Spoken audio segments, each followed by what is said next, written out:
সুপ্রিয় দর্শক, আসসালামু আলাইকুম। আর একটি নতুন রেসিপি, গ্রিল চিকেন। বাসায় যা উপকরণ আছে তা দিয়ে আমি আজকে গ্রিল চিকেন রেডি করেছি।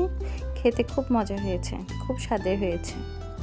আমি মুরগির 4টা অংশ নিয়েছি, 3টা লেগ পিস নিয়েছি আর একটা বুকের অংশ নিয়েছি।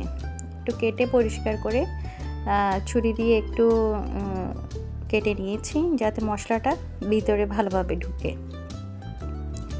এরপর লেবু রস দিয়ে দিয়েছি 1 টেবিল চামচ, আমি 1 টুকরাই দিয়েছি।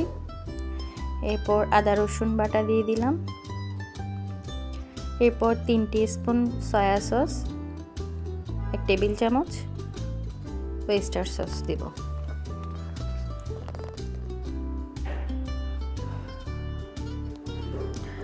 আমার চ্যানেল যদি ভালো লাগে তাহলে অবশ্যই একটা লাইক দিবেন, কমেন্টস করবেন আর সাবস্ক্রাইব করবেন।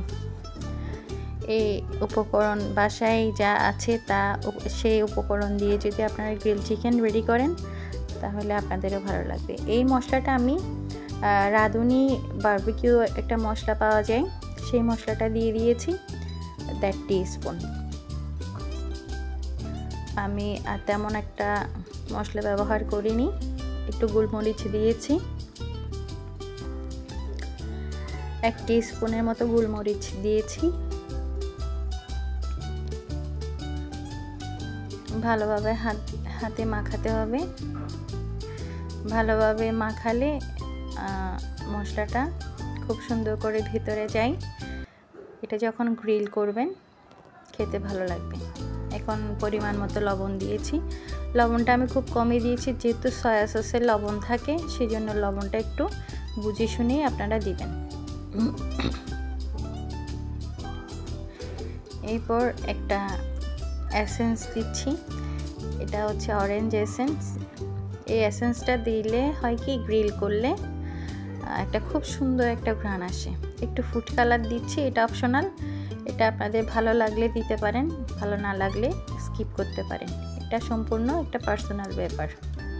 আমার পার্সোনালি একটু ভালো লাগে বলে আমি ফুড কালারটা ব্যবহার করেছি।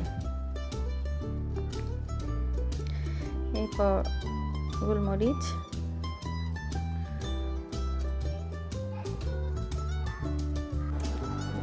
একটু গোলমরিচ দিলাম, 1 টিস্পুনের মতো গোলমরিচ দিয়ে ভালোভাবে আরেকটু মাখিয়ে নিব।